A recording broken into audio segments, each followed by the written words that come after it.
All right, everybody. This is what I'm going to call the epic of all cafecitos. I originally planned to have a cafecito with one of these individuals to talk about the use of martial arts in professional and your personal life. And as I kept thinking about the idea, and as I kept thinking about people that I knew, people that I trusted, people that I had great conversations with, worked for, or otherwise, these three gentlemen came to mind. And then I thought to myself, how can I make this as epic as possible? And this has been months in the planning. And I said, what if, and this is the original idea, mind you, what if I got them all in the octagon and they would all fight it out to see which style of martial arts would be the best, and then that person would win the rights to be on Cafecito. Then I trashed that idea because we can't all get into an octagon at this point with the pandemic. And I said, everybody can learn from each one of these guys. I've learned from these guys, and I've known them for years. And I said to myself, this is what I need to do, right? Martial arts has been, like many others, really, really core to a lot of the philosophies and kind of practices that I've looked at. So I've got some ikigai here who focus on mindfulness, who focus on giving, who focus on team discipline and everything else. And for me, as I was growing up, Saturday midday kung fu movies or all of the other kind of pieces, kind of from Enter the Dragon, The Last Dragon, and everything in between, and unapologetically also Kill Bill. I'm sorry, I just love Kill Bill. It's just a thing. But throughout all of those, there's always been the kind of underlying of practice, discipline, and everything else. And what I wanted to do is I wanted to get these guys on to talk about how they've translated some of those things to work, professional, and I think even more importantly, what's happening with today with both the pandemic and just dealing and coping with a lot of the tensions and disgusting kind of components that have really come out, finally getting traction with regards to level of respect that we need to show for everyone. So with that said, I'd like to thank you all, and hopefully we can kick off a really lively conversation without being in an octagon to knock each other out. So with that said, I'll go through. We've got Adam Figueroa, we've got Francis, we've got Chase, and for me, these guys represent three, not only different styles of martial arts, but three very mindful and very incredible approaches, right? So from Wing Chun to Vee Arnis Jitsu to, and I'll mispronounce this 100 times over, Kyokushin-Kai. We can talk about that later, post-edit or otherwise. Where you've got the core of martial arts, you've got self-defense, and then you've got, and this, when I read this, the ultimate truth, right? When something translates to the ultimate truth, that was beautiful. So with all that, let me introduce you to Francis Cordón, who I've known for a little while now. Francis has done incredible work with companies like BNY Mellon and Dynatrace, but also really kind of focused his life on Wing Chun Kung Fu. Now, I'll let him kind of speak to that, and then I'll also let him speak into maybe some of the extracurricular activities that he's been working on. Right, Paco? Exactamente. All right, go for it, sir. All right. Well, I'm sorry, as part of that, we have to throw up our toast to our mug and cafecito.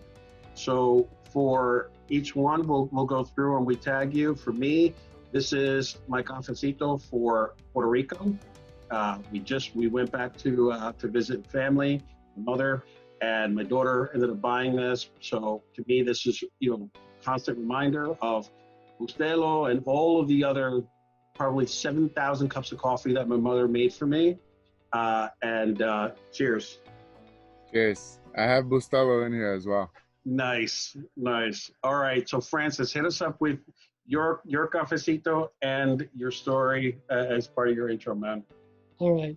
So Cafecito, when my wife and I were starting a life together, buying an apartment in Queens, etc., we bought a set of mugs, and this was one of it. And for me, I have a lot of emotional connection to things that are part of my history. It matters a lot to me. So to my wife, Romala, that's why I'm using this mug. Bless you. That's awesome, man. I love it. I love it. So Mel, first of all, yeah. Thank you very much for having me. I've been following your cafecitos, and obviously, as you said, we know each other for a while. I want to say that as a professional, it's been very inspiring working with you, but as a person, it's been really, really delightful to know you. So thank you so much. Thank you. So as an introduction, professionally, I'm just a professional of what we call today the customer success world. I started back in Spain, where I grew up, and moved to New York about 16 years ago in that field, working as a vendor. You've already mentioned Bank of New York. That's when I took a leap to the client side. Taught me a lot, especially about what not to do in the field of customer success, and inspired me to go back to the vendor side to do it well with a little bit of a customer-centric mentality. And so I've been doing that. You mentioned Dynatrace, Turbonomic, Rigor, and doing it right now, Quantum Metric, which is a delightful place because I have a lot of autonomy to use the experience that I have. Our martial arts were really a passion of mine since I can remember. My father, when I was very, very young, maybe 4 or 5 years old, planted this seed of love for Bruce Lee and the martial arts. And for me, it was always about the actual practice of martial arts. So I have a history of doing Kenpo back in Spain in the first school of Kenpo that we ever had in the country many years ago. And then as I moved, I had to find other schools. And then eventually found my home in this Wing Chun Kung Fu system, where I have literally found my home, but it's more of a, looking back now, I can see all the lessons that I learned in all the other systems that I went through. So there's no feeling anymore of, I have found something better. It's more of, I have found the maturity to put everything together. And I will say that when we try to connect business and martial arts, it's just a few seconds of my introduction. There really isn't, to me, that much of a division. Like, I don't consider the martial arts a hobby that every now and then inspires my business work. Martial arts for me, which to my friends, I refer to as Kung Fu because I practice this Chinese martial art, and Kung Fu means hard work. So I find it very appropriate. But if you do something Filipino or Japanese, which it doesn't matter, I'm open to all of it, is really where I live. It's really where my heart is, my mind is always there. And so as a functional human being, I go to work.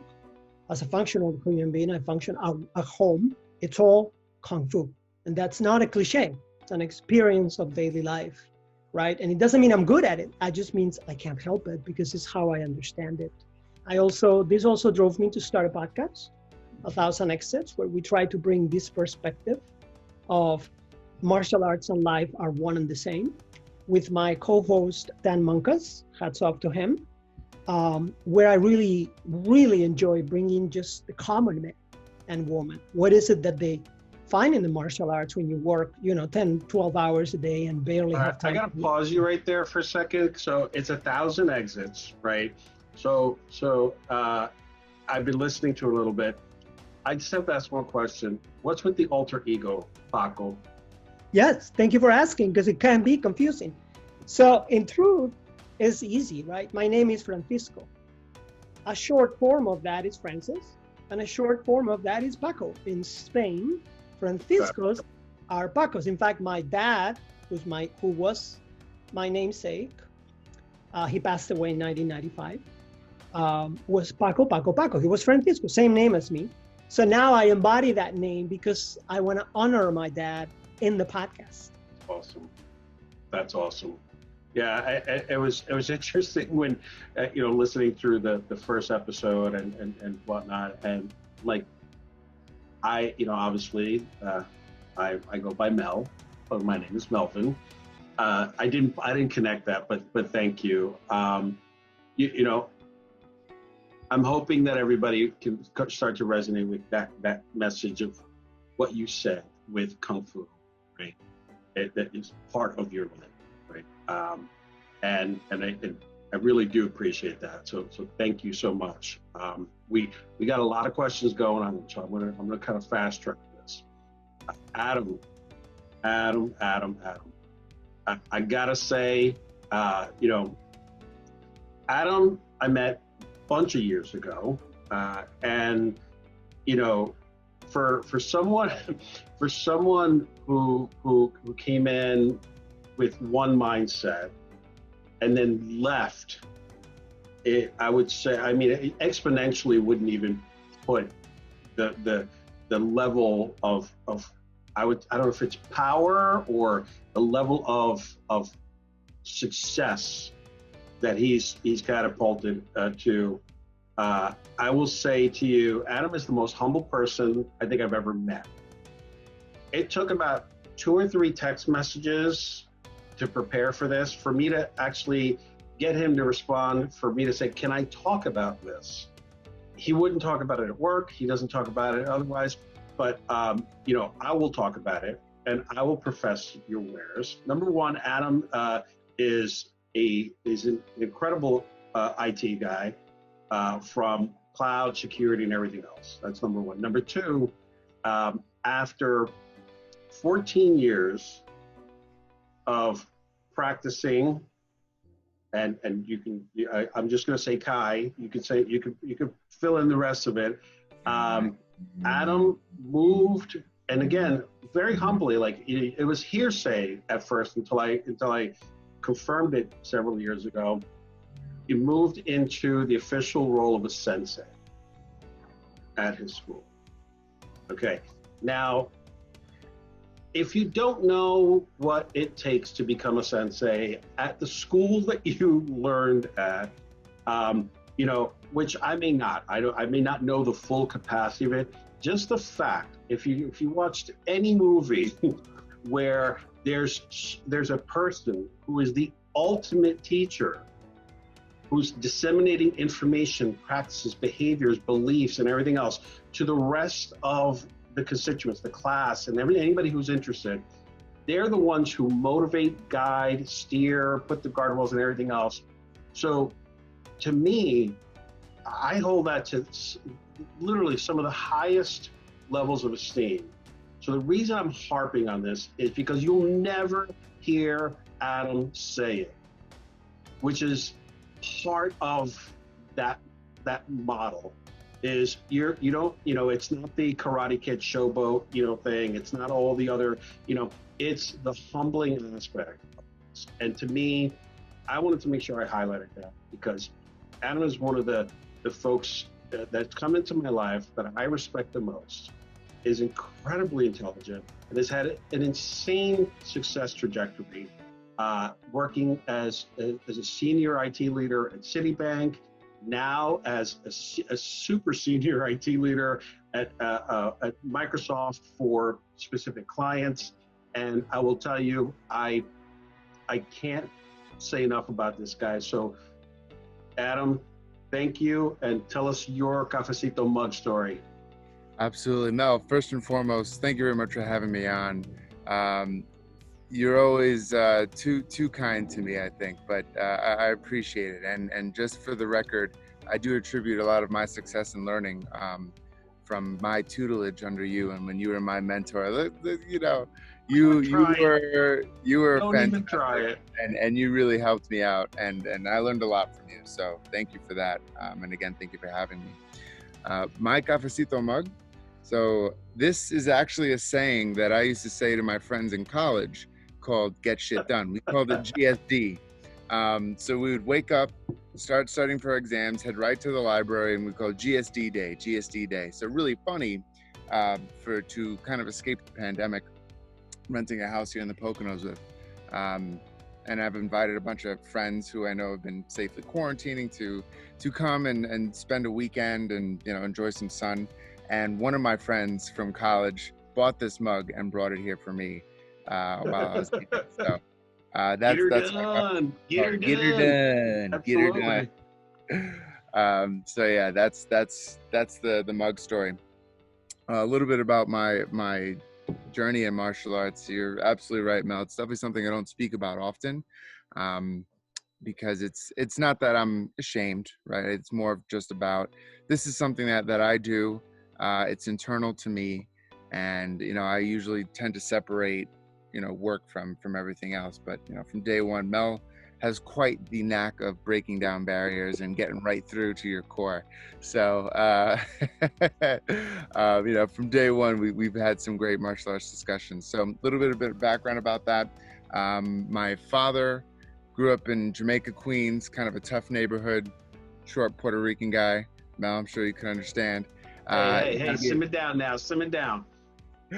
To the point that you need to learn to be able to defend yourself, right? That it is important that, you know, you're able to hold your own, especially in some of the trying times growing up in New York not too long ago. So my father put me in at 3 years old, 3.5, into Kyokushin-Kai karate in 1991, which is when I started training. And I started to teach in about 2001. And as Mel said, 14 years after I started teaching, about nearly 25 years of training, I became a sensei. So it's been a very long journey, something that, thank you, it's something that is the most rewarding thing. And to sort of harp on what Francis mentioned before, the martial arts is actually the real thing for me in life. That's the passion, the IT and the job that pays the bills, so I can train as much as I can train, so I can participate in that and give back. You know, especially when I was living in Westchester and working with you, Mel, I was teaching 3 or 4 times a week, you know, and it's not a paid gig, because that's not what it's about, right? It's about giving back, helping others come and reach the level where you have been. Yes. But also the ability to, the biggest kick I get out of it is being able to help someone improve their self-esteem and gain self-confidence and be proud of themselves and be able to walk confidently without, you know, being scared in the streets. The fact that you keep in your back pocket knowing that you can defend yourself in almost any situation or escape or survive is huge. And so that's, being able to empower people is probably the biggest reason why I teach and why I continue to do it. You know, and I one day hope to retire early and just open my own school and just do that full time. So that's my goal. That's the real passion. I will tell you, that's beautiful. So again, I pulled these 3 guys together for a reason, right? Because they share in values together and with me, right? Teaching, learning, giving, discipline, courage. You know, these are things that I think are so important, especially if you work in IT or near field IT, which is now prevalent in every business interaction, right? You know, you have to have discipline. You have to, you know, you have to foster, you know, and I hate using these words because, and I said it before in other cafecitos, you know, they talk about empathy and everything else. It's like, no, it's just about caring. It's about caring to teach someone, caring if someone has an issue. It's about identifying to that, you know, getting to the core person for each one. And to me, the level of amount of work and discipline that it takes to get to the sensei level is like beyond, you know, what, in my view, anyone can shoot for, but then to continue giving back and otherwise is beautiful. So thank you for. My pleasure. All right, the next person has literally grown to be like my brother. And the reason I say that is we've had a lot of conversations, right? That's one, in recent days and otherwise. But two, you know, he shared with me he's a twin, right? And I think his brother got the better looks, but that's debatable. And it turns out when I met Chase a while back, you know, he was at a different company and as a vendor, and you know, we started to try to see how we might be able to work together. And in looking, he is actually a brother. He's one of my fraternity brothers. So from our national fraternity. So as we continue to have conversations and everything else, it was really, really easy to see how mindful, how beautiful, and all of the things that he practices and he does and he talks about. And we've talked, I mean, the spectrum from Ikigai to everything else. And I hope and pray that he does talk about the meditation and breathing exercises, everything from, you know, daily quotes and everything else. But, you know, Chase has, to me, the mindset of the kind of people I want to surround myself with as well. Always wanting to learn, always wanting to, you know, really understand, you know, the psychology, the philosophy, and all of the other pieces around what you do, what you can and can't do, and always asking questions, which I love. Right? Everybody knows I love to talk a lot and answer with whatever spew I can find. So Chase, you know, I'm going to leave it at that because I want you to introduce yourself. Tell us where you're at now with On Fido and kind of what you're looking to do with, you know, with that and what you've done, because please just go ahead because I'm going to stop before I continue. No, I mean, first thing first, Mel, I definitely wanted to say thank you. You just know how to talk someone up for sure. So I really, really appreciate that for sure. It's easy with you three guys. I mean, it's like gold right now. I really do appreciate that a lot. And to mention with everyone else, like it's really impressive to hear everyone else's backgrounds as well. It makes me feel like extremely humble to be able to be in the same room with everyone here. And to add to my cup here, it's a cute little hand-painted mug, and it's actually it's a Wheaten Terrier, the dog in particular. My family's always owned Wheaten Terriers. We actually have our third one, and throughout my entire life, and they've always had a main stake in my family, where not only my own family, but my cousins had one, as well as another cousin also had Wheaten Terriers. It was really weird. And the reason why we got this was because my mom, who owns a salon, one of her clients gave her this mug, and she gave it to me. And it always just like reminds me, whenever I drink out of this mug in particular, that my mom just continues to wake up every day. Like, and this is just a quick example. Like, my mom actually just got a hairline fracture in her shoulder right before phase 2 is actually about to start for the salons to start opening up. And she's literally at the salon. She was at the salon yesterday, just hammering everything off, just getting everything prepared. And it's a constant reminder that I have great people around me that are always trying to get things prepared and really trying to put things out there and making sure that things are done right, even no matter what's going on in the environment at the end of the day. Right. Back to the martial arts thing in particular, for me, it actually started like way into high school. For me, it was, I would say, I was always a big dude. I was always a big guy, in particular, me and my brothers. And growing up in New York, just like Adam in particular, in Brooklyn, the trouble will find you one way or another. And and then, funny enough, even though we were big guys, I would definitely say we were kind of soft on the inside. And I would definitely say that people found us as targets in particular to kind of like flex a little bit and try to show their ego a little bit. And this is starting, say, like freshman year of high school, where we're starting to like really learn about ourselves. And that was the point where we started to go into martial arts in particular. It was first thing first, self-defense, where Vee Arnis Jitsu, and I'm sure most people have no idea what that even is. So to kind of give you a background in particular, it's a mix of different martial arts put together in a very street savvy style. Everything from judo, aikido, Filipino Arnis stick fighting, and even Muay Thai, where especially with the Arnis stick fighting, where you can kind of take any object and make it an extension of yourself and turn it into a weapon. I've even seen a professor take a newspaper, roll it up, and like he would sit on the subway, like prepared if anyone would ever mess with him. It was kind of crazy. And nothing was off the table. Groin kicks, biting, you name it. If the situation asked for it, it was on the table, as long as you were able to get in, get out, and survive.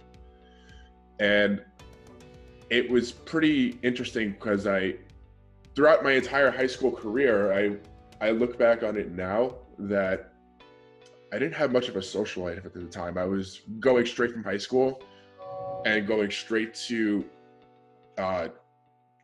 martial arts. I would go straight from self-defense, Muay Thai class, and then straight after that, kettlebell class, 3-4 hours straight after school.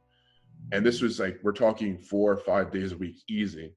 So even though I look back on it, I'm like, social life wasn't like really there. It was more for myself, and it was more of an escape more than anything else. And I think that I really learned from it. And then eventually I got introduced into Brazilian Jiu-jitsu, went to college, and I started to move away from it all with martial arts. I think it was just me finding myself and not seeing myself being there anymore.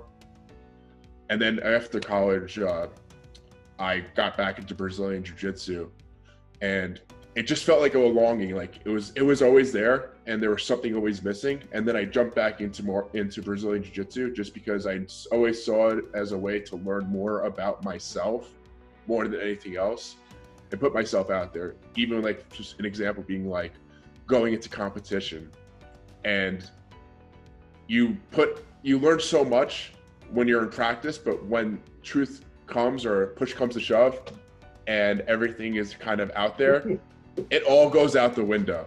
Completely. It all goes out the window. Right.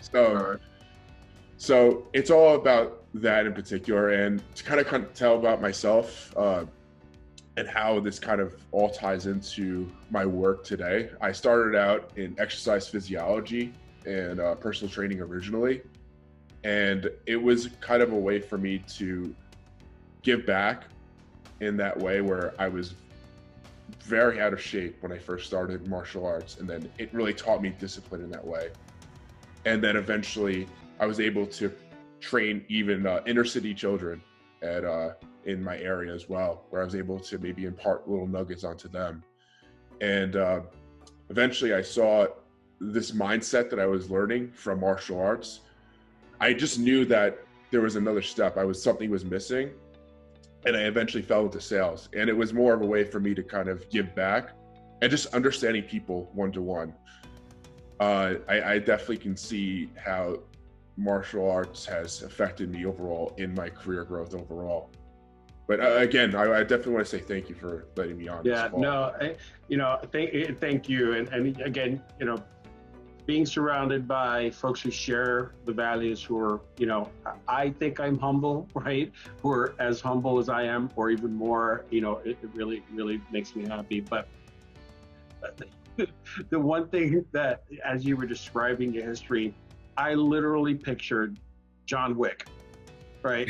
When you were talking about, Vee Jiu-jitsu, right? I'm like, homeboy just took a pencil and just killed someone, because, you're talking about an extension of yourself with whatever's around you. I will tell you right now, based on that description that you just gave me, my mother practiced Vee Jiu-jitsu, okay? And I'll tell you why. As a Hispanic mother, I'm going to tell you straight up, it wasn't just chancleta. It was whatever the hell was near her, all right? And I'm going to tell you, I'm going to open up to the world now. My mother had it with my older brother. And there happened to be and I won't implicate her, but there happened to be an extended component near her.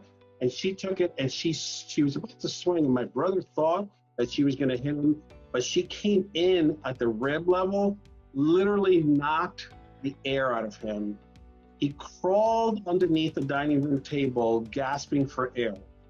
So at, the age of 13, and I won't say how many decades ago that was, I saw Kung Fu, Jiu-Jitsu moves coming out of my mother, fooling my brother into thinking she was going to come over, and she came right into his ribs. So, anything and everything, right? And that's a part of what we do every day, is to use everything we've ever learned, everything we've ever seen, and how do we kind of, and it's actually a really beautiful point, Chase, is how do we make everything and everyone where we know an extension of ourselves, right? And then, for me, this year has been a critical year. I've been focusing wholeheartedly on giving back, educational and economic empowerment, joining specific groups. And this is why I hope to get you three here, right? And the intros are just the beginning, because obviously I want to get into the three questions to really give folks a little bit more insights into how you guys pull through this. Now, again, I could be here all day, right? But as we go through this, we'll go in, kind of the same order, right? Francis, Adam, and Chase. But, you talked through your values, how you got started and everything else. Tell us about a time where, and Francis, we'll start off with you, a time where you instinctively used, whether it was martial arts, jiu-jitsu or otherwise, or the training or the technique, any technique, whether it was breathing or otherwise, to resolve an issue at work or life? Excellent question. Very challenging, Mel. So one of the things about the system that I practice, and I think when you get into the martial arts in deep form, it's always going to be there, is that the martial arts are really principle-based. Even though the common person outside may believe is a collection of techniques, right? Those techniques are just an expression of principles that you're trying to learn to implement. So when it comes to life and application of the martial arts in business, or with relationships, or with customers, or with employees, or with coworkers, those principles that in your practice you are trying to coordinate through the expression of your body, bone alignment, etc., come into being the same way. So specifically speaking from Kung Fu and Wing Chun, but to be honest, present as you go deep in the majority of the martial arts. One of them is this concept of relaxation. So most things in martial arts don't really work with tension, because tension equals someone can control you, whereas relaxation means you are pliable, you can go with it. Other people express it, other arts express it in the form of, if they push you pull, if they pull you push, right? It's all the same, this concept of being springy, right? Mamankas call it bambui, be bambui, right?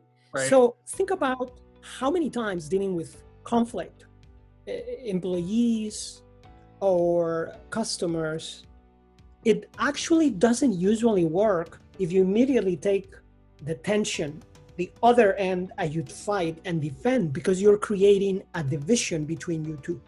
I remember countless cases working through difficult times with customers, software not working well, for example, creating frustrations, right? Because unfortunately, as we know, in the software industry, everything is somewhere in between, right? It's usually not as amazing as it was sold, but there's still value, and you have to have the ability to first blend, probably the Aikido word, in my world it would be springy or relaxed, with the customer first. Absolutely. Be there with them. Let them through. Don't be scared of that hand coming. You can escort with him, escort it, but don't be scared. You don't have to push it and open yourself, right? We don't want to do that. And then you start turning around by virtue of a little nudge, and you start driving back into, on the other hand, here's something that we can still do. Here is value. Two things happen. One is they start seeing beyond their own frustration because you relaxed with them, blend with them. Another one is they had a good experience.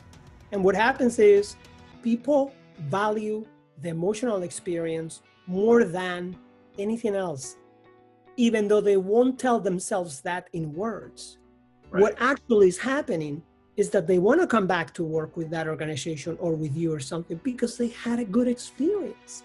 So by virtue of having that springy and relaxed attitude, you're avoiding that conflict that no one likes, right? And that creates good vibration. And the other thing I would say really quick, when we're in business, when we're with friends, hard times will happen. The beauty of, to me, the term Kung Fu is that it means hard work. So, we should expect it. And I think a lot of the misery and suffering is because we constantly compare to a time in which we didn't have hard times, or we imagine that that's what it should be. It's not that the obstacle is something bothering us on the way. It is the way. It's the only way to grow. So we should expect it. And that is the practice of the martial arts. There's no growth otherwise. I'm going to tell you right now, I may have to make this into an 80-part series, but because I'm not going to, I'm going to say, folks, you've got to follow Paco, Francis, in a Thousand Exits podcast. Because, you said so many things that I just want to talk about, but I promised you guys I'd try to pull it back. Number one, the whole concept of bamboo, right?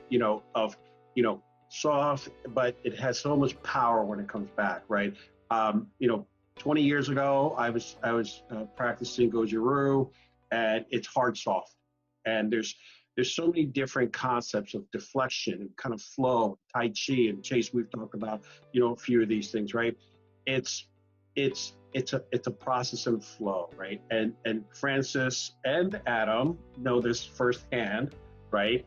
Working in IT and working together, the challenges that we went through, the tensions, the craziness is what helped us elevate, right?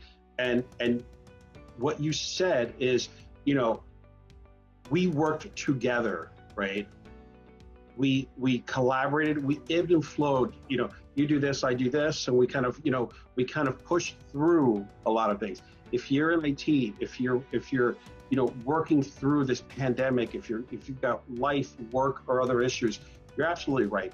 It's not about going back and saying, I had it better then, or I should have done this, shoulda, woulda, coulda. It's about, I'm here, it's now, what I need to do to fix this moving forward, right? So thank you. That is absolutely beautiful. And, again, 1,000 exits, right? And I was contemplating when I first learned about your podcast, maybe I should have like an IT related one called Death by 1,000 Cuts. But I figured I got enough going on, so let me leave that to other folks. Speaking of Death by 1,000 Cuts, Adam, what have you been able to do and use instinctively to resolve an issue at work or in life? Absolutely. So, first I just want to echo what Francis said and what you said, Mel, spot on. The similarity between career growth and martial arts growth is the ability to become comfortable in the uncomfortable, right? You only grow when you're challenged, right? Grow when you're feeling tension and frustration, but being able to adapt, accept, and move forward. So I think that was absolutely spot on. Great mention there. And Mel, I can't say that there's any one particular time where I can say, yes, I use my martial arts here, because martial arts is who I am. So I bring it, and in IT, we have issues daily, right? So I do every meeting, every conversation, that martial arts persona, that Sensei Figueroa is in the room. And he said it. He said it. Pause. He said it. Sensei Figueroa. Yes. And it shows in just different ways, and it comes out in different methods. So just to give some examples of that, in martial arts, I told you, started training in 91, 3.5, 4 years old, started teaching in 2001. At 2001, I wasn't, 14 years old-ish, 13, 14. I'm teaching adults, 20, 30, 40, 50-year-olds. Because in the martial arts, having that black belt, after 10 years of training and such, makes me older in the martial arts realm. But yet, I had to still respect them and treat them like adults. So although I am instructing them, there's still that level of mutual respect. And that carries over today too. When I come into a meeting with C-level suite executives, there's respect here, right? But also I'm here to do a job, right? So You've I'm got not a certain level of experience. You've got a certain knowledge. That's beautiful. Yeah. No, and you know, I know I interrupted to celebrate that, and it's because I know you, right? And I wanna elevate you, and I've always wanted to elevate you. I've always wanted to foster any kind of mindset that I found was like limiting for you, right? And you did everything else. You blew shit out of the water, right? So you know, I know you're trying to give me kudos, but at the end of the day, you did the work to become a sensei. You did the work to get to where you're at now, and you're absolutely right.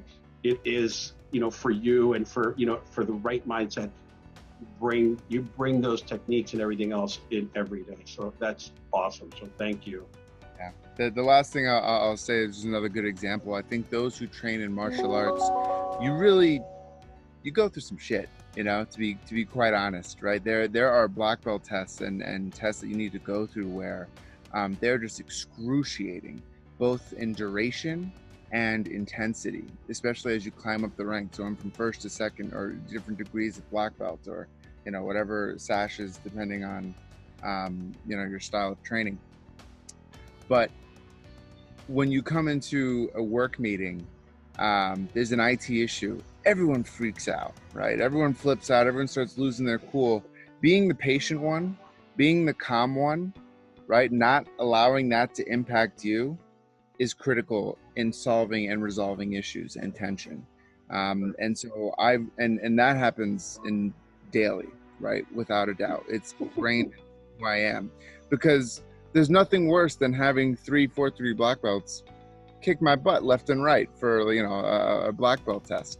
So this IT issue that I'm trying to resolve is a drop in the bucket comparatively. So if you look at it, it's just not that bad, right? So I think that helps to put things into perspective, you know, especially when it comes to remaining calm, because in those types of situations, that's the whole point, right? Is that you don't freak out, you don't lose control of yourself and your breath, right? You maintain that control, that steadiness to move forward and to succeed in the challenge and objectives in front of you. That's that again. Thank you. That is awesome. So to keep things moving along, Chase, you know, we've talked about techniques. We've talked about a lot of different things. Tell us about what you see as things that you've done instinctively. It just happened, and maybe there was an afterthought that you were like, oh shit, you know, that just happened to line up with whether it was martial arts, breathing techniques, or otherwise. Yeah, for sure. And honestly, it's pretty hard to follow up with everyone right now, just because of what everyone has been saying so far. I'm going to try my best not to repeat everything and make it my own in one way or another. And I think that one quote in particular that legitimately every single time I would come into a self-defense class that continued to carry on when I started to do Brazilian Jiu-jitsu was from my Vee Arnis Jitsu professor, David James. He would always say, it's not how you start, it's how you finish. And he would scream that at the top of his lungs every single class like a drill sergeant, all the time. And I think that carries through, especially like being in sales, that you get the end of the month, you have the end of the quarter, and you could sit around and work through these ebbs of the highs and the lows and think about how everything externally is going on around you. But at the end of the day, when push comes to shove and things, let's say, are not going well for you, you really have to just give it your all, no matter what. And an example I remember when I got my first start in sales, it was this company called Home Advisor, where very, very aggressive sales style, where you're going all in. Like you're calling people up, people are cursing you out from every corner, and you just have to like bulldoze through it all. Right. And I remember it was at the cusp where it was me and one other person where we're going against for salesperson of the month, and it was like at the cusp of like one sale, and I just kept saying, just stay focused, stay focused. It's not how you start, it's how you finish. And I kept repeating that over and over again, and I eventually ended up getting it. But it comes back to what everyone has been basically saying on a grand scheme, that it comes down to taking a step back, ensuring that you're staying disciplined at the end of the day, and keeping your emotions right. I feel like, especially, I keep saying it over and over again, but being in sales, the emotional roller coaster is really there.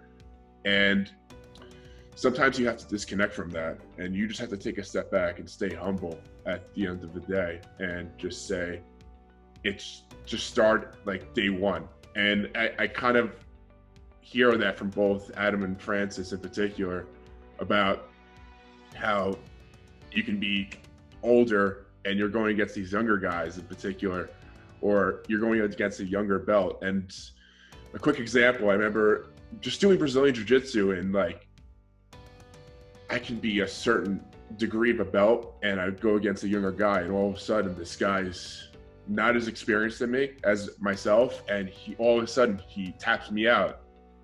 Or I go against another person who happens to be way smaller than me, taps me out. I can sit and wallow with myself and say, hey, like, I suck or whatnot, or I could be like, I just got a little bit better. I failed. I take this as a learning experience, but I'm not a failure. Let's separate the two for sure. No, that's awesome. And just one note that I want to call out, Francis and Adam. I think Chase alluded to you guys being old. I just in that comment. I'm just saying.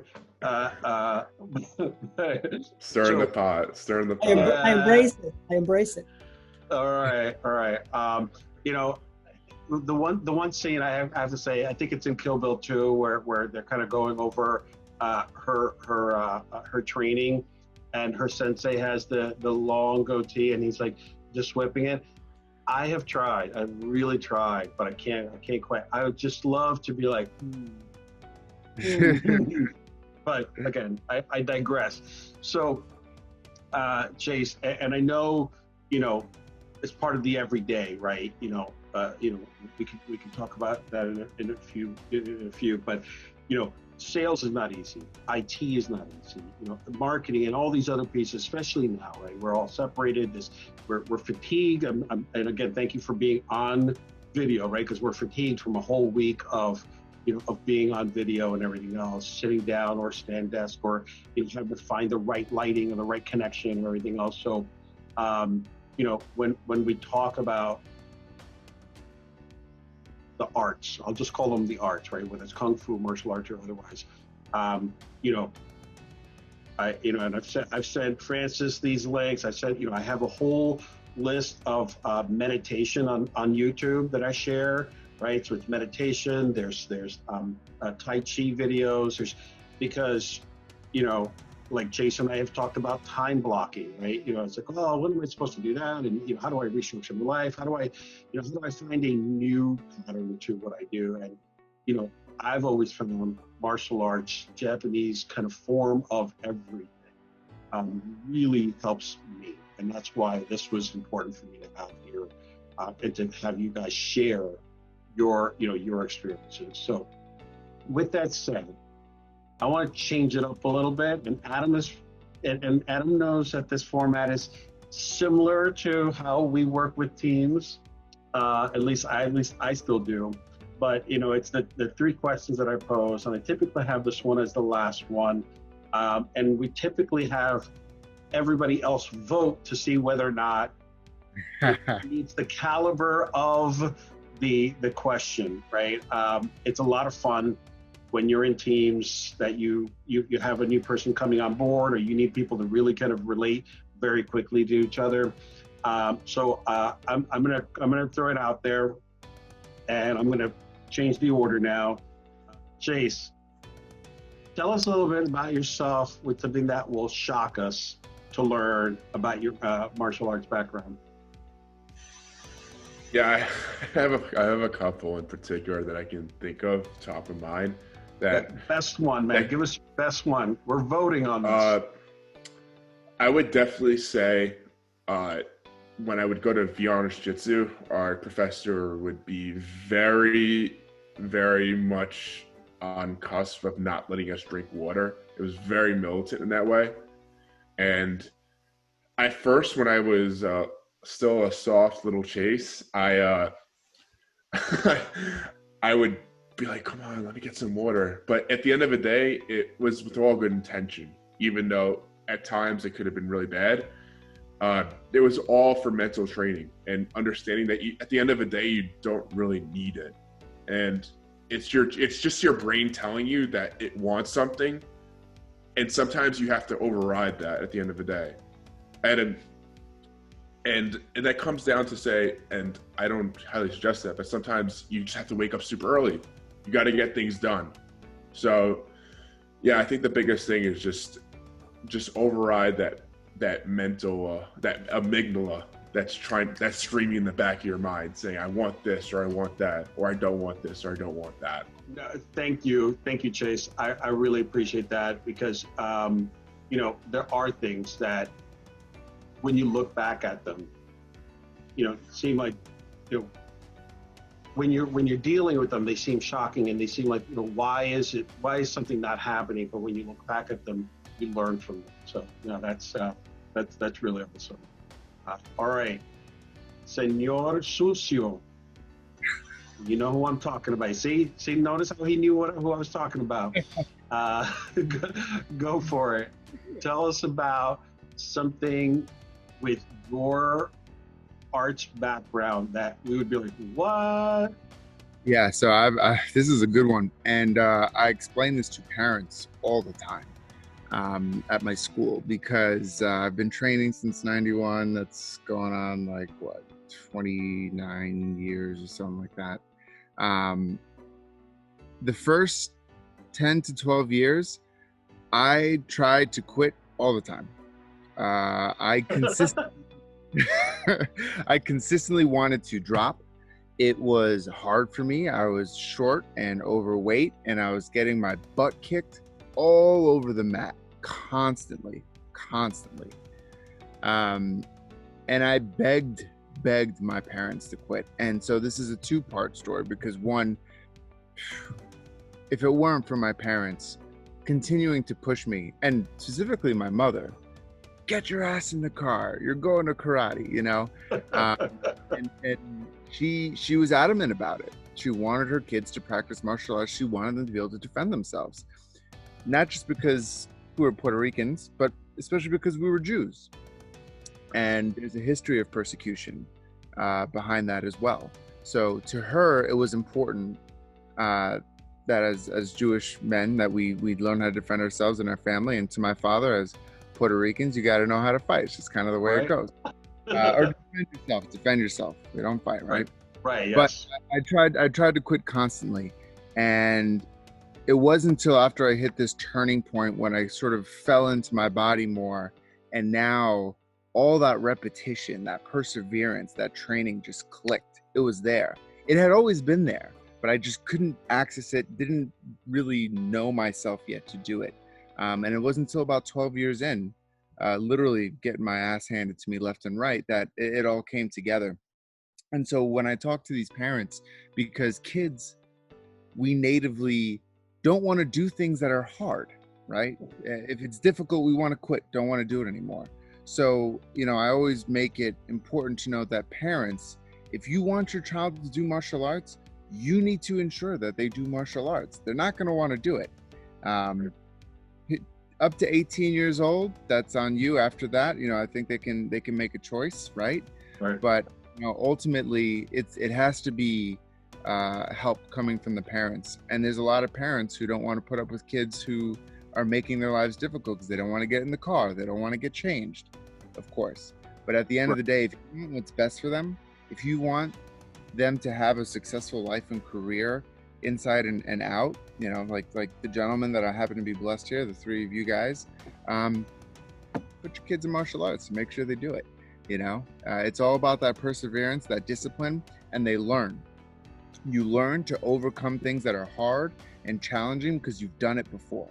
So once you knock down that first domino, the rest become easy. So that's my story. Yeah, no, that's beautiful. And as I'm sitting here, I'm reminded yet again of the structure and the base that my mother created for us, right? And, you know, the things that she instilled and drilled into us, right? And we can look at martial arts and arts in general as what drove us, but at the core, it's our mothers, it's our fathers, it's who drove us there physically and, you know, otherwise, right? Who was it that, you know, kept pushing us to keep going there? Who set that foundation and who set the example, right? You know, I can't thank you enough, because that, you know, as I'm sitting here, I'm like, yeah, it was my mother, right? It was my mother who said, no, you're not going out. You're staying here and doing this. You're staying here. And she set those guardrails and those, you know, those principles, those values, right? And then I just happened to marry them into some of the other martial arts pieces. And, you know, 12 years of getting your ass kicked, let me just tell you, the level of discipline and the humbleness that you learn from there is, again, exponentially paying off for you. And also, so thank you for sharing that. That's awesome. And then again, once the pandemic clears, I'll get you three into an octagon and see who's kicking whose ass. But outside of that, my ass handed to me. It's not nothing for me. That's for sure. All right. Francis, yeah, I heard some of your podcasts.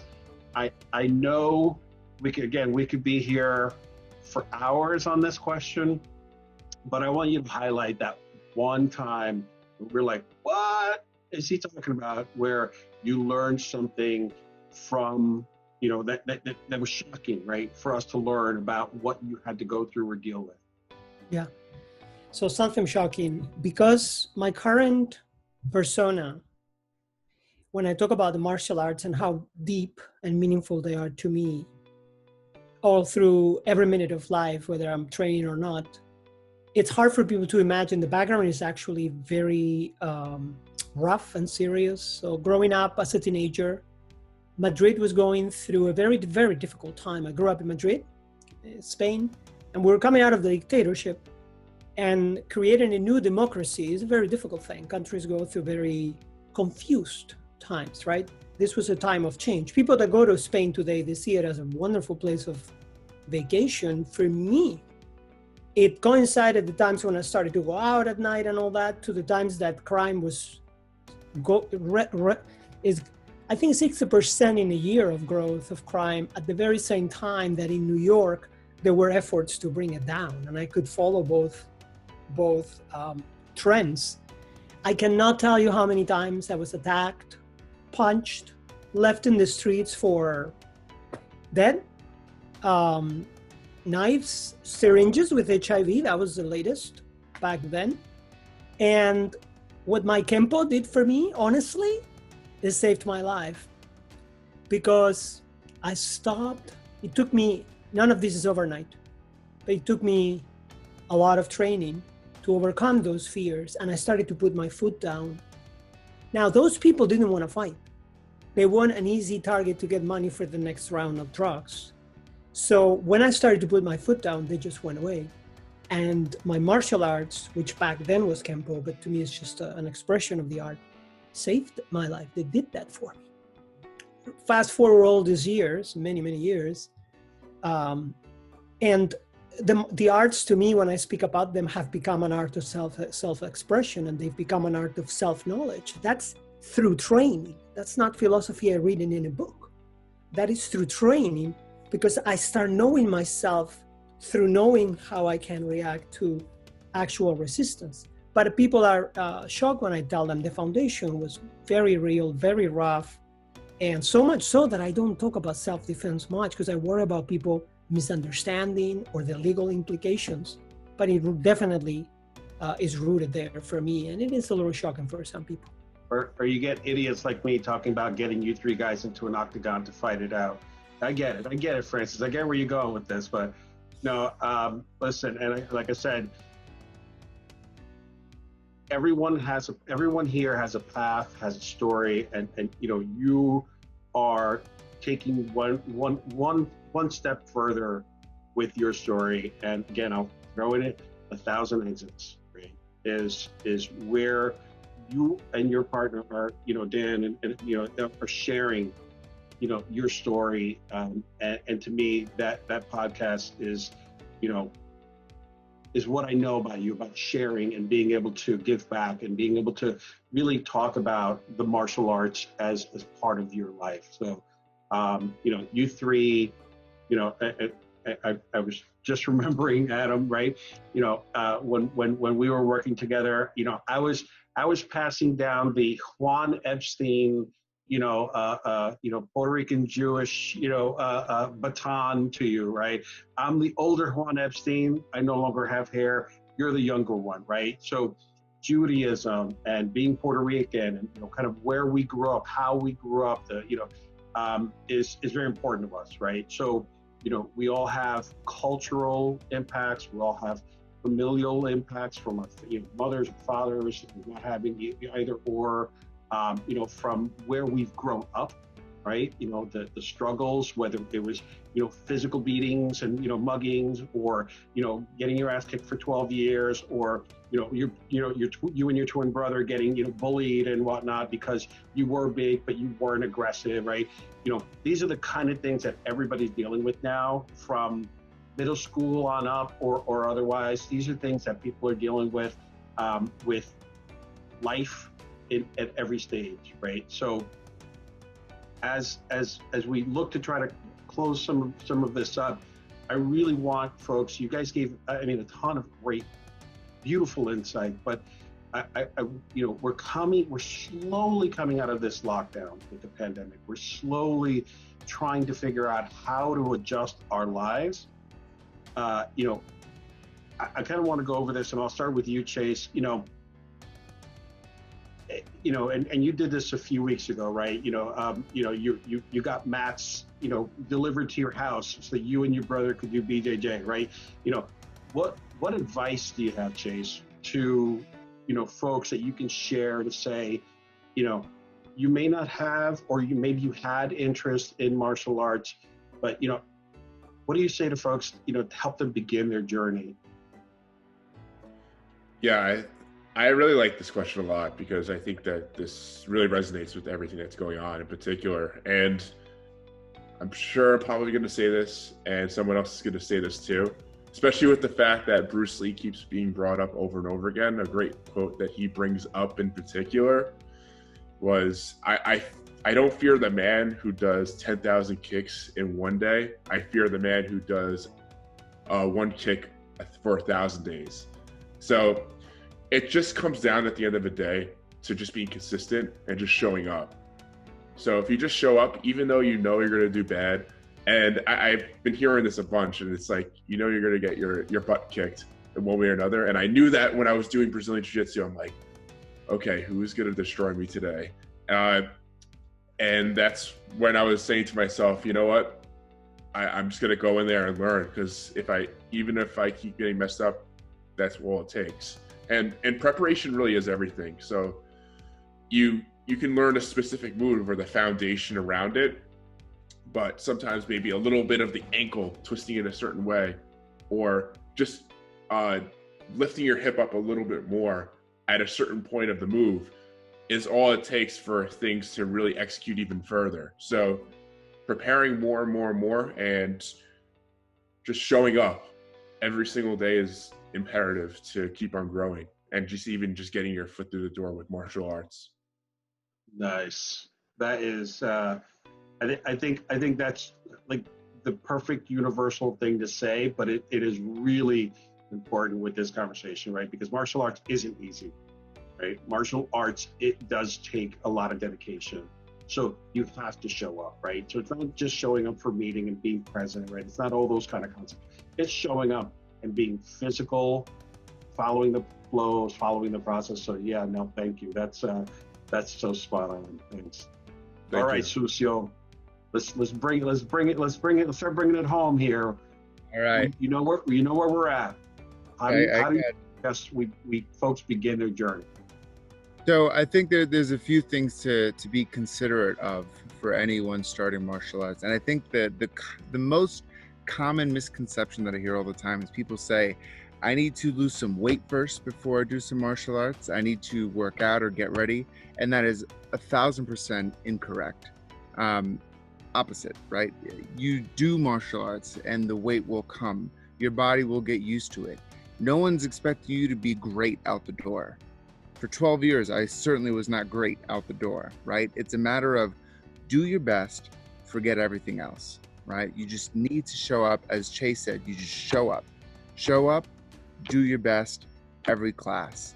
And there's definitely something to be said about, back to the Bruce Lee quote, training one kick 10,000 times, right? That is mastery, right? As opposed to doing 10,000 different kicks one time. So it's going to be about repetition. You have to be prepared for that. And in some places, lockdown may continue. There's always a way to train and learn. For example, my school actually does online classes, both group and private. You can do that. If you need that live instructor, there's those options. There's also tons of videos and DVDs. Pop it in, spend an hour or two a day, but it needs to be part of your daily regimen and practice. If you really want to go after it, you have to go after it. You're not going to learn martial arts through osmosis. You got to put in effort. Wait, you mean all those karate movies that I've been watching? That's not how I learn? I knew I was doing something wrong. All right. and you know what I have to say? That is a good point you bring up, because I also see this. It's good to also look into styles and do your research. My biggest problem, and I hate to see this, is when there's a school or a style, what we call McDojos, where you can build up a sense of false confidence. And that is probably more dangerous. My school, they'll tell you every time, we don't give away belts. You need to earn it. Because if we give you belts and now you're raised up in confidence and you go out there and you get your butt kicked, you're going to come back to us and say, hey, what am I training for? Right? Why did you put me out there? Why did you think I could do this when I cannot? So those would be my parting words of wisdom.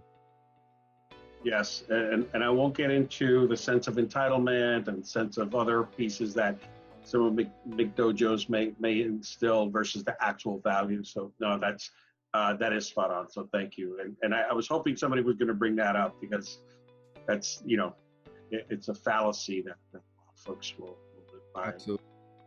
All right. Let's see. We're in the home stretch, and the oracle of knowledge with his swords in the background and everything to make sure that the full ambiance was set.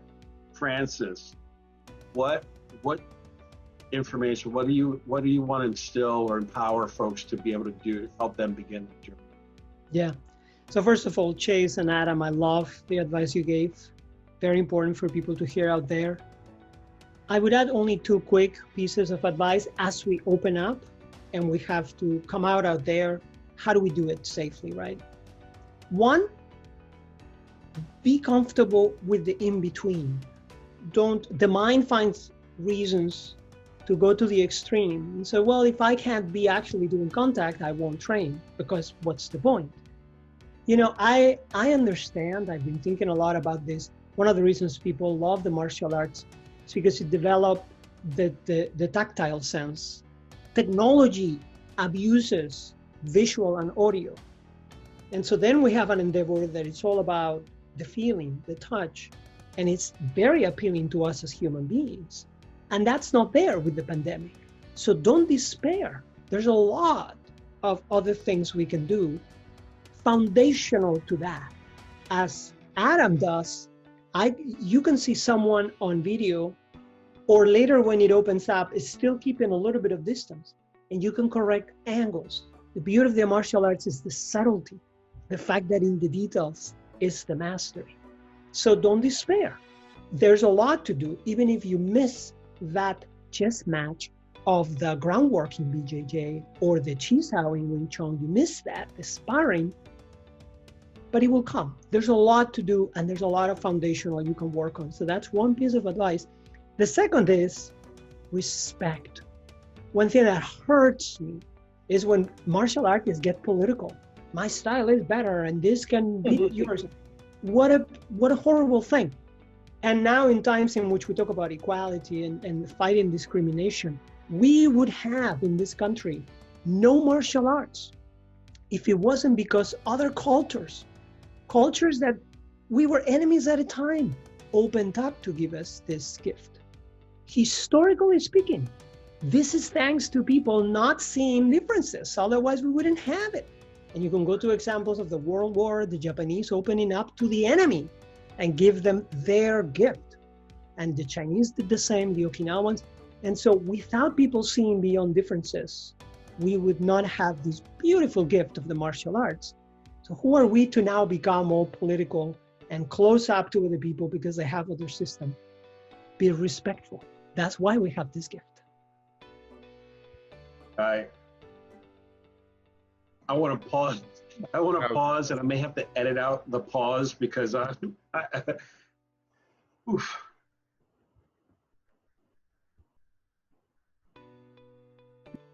There's a reason why I pulled you three together. There's a reason why I wanted to have this topic, right? You guys know I like to joke a lot, but you know, in the truest sense, you know, where we are now, it pains me. Respect, and you talk about, you know, again, I can't stress this enough. These are the values that I want everyone, and you know, it's like, well, Mel, you're a tech guy, what the hell? You know, who gives a shit? You should be talking about infrastructure, you should be talking about, you know, pen testing, you should be talking about this. I'm like, no, anybody can talk about those things. But what you need to talk about is the things that are going to impact your teams, what are going to impact your life. How do you best move people forward, right? So yeah, we could talk about every, you know, pen testing component. We could talk about edge layer. We could talk about, you know, every authentication, multi-factor, all of these wonderful things, right? I love it. Let's get down to brass tacks. Sure, let's talk about tech. But at the end of the day, if you don't have the culture, if you don't have the right mindset to be able to drive true teamwork, and to be able to recognize and respect, and to be able to go through 12 years of pain, being bullied, right? You know, and the different cultural pieces that you're going to see throughout your whole career, then you're not going to be able to cope, or otherwise, right? You're not going to be able to learn and expand and grow, you know, hand off your, you know, as Chase calls them, nuggets, right? You know, hand off your nuggets to somebody else to say, here, this is what I learned. Now you take those plus the ones you learned and you pass them on. And that's why I have these Cafecitos, because it's real people, real topics. We tie in our work and our life. And, you know, it is like, I'm getting chills right now. It's just beautiful that I could get you three together. It's beautiful to see the different, you know, spectrums of where you are professionally, that, you know, the amount of work we've done together, and, you know, with the utmost of respect to you three, thank you for your time and sharing that with me and with the rest of the world. Thank you, Mel, and thank you, Adam and Chase. It's been a great honor. I'm very, very thankful, and what a delightful conversation. Likewise, gentlemen. It's been a while since I spoke to good martial artists about what it's all about, you know, and what we bring to the table. This was very enlightening for me as well. Thanks, Mel, for bringing us all together. Thank you. Yeah, thank you. You guys made my day. Well, guys, I will close out with a final bow of appreciation, and to be honest with you, I can't thank you enough. So thank you. And have a good one. Take care. See ya.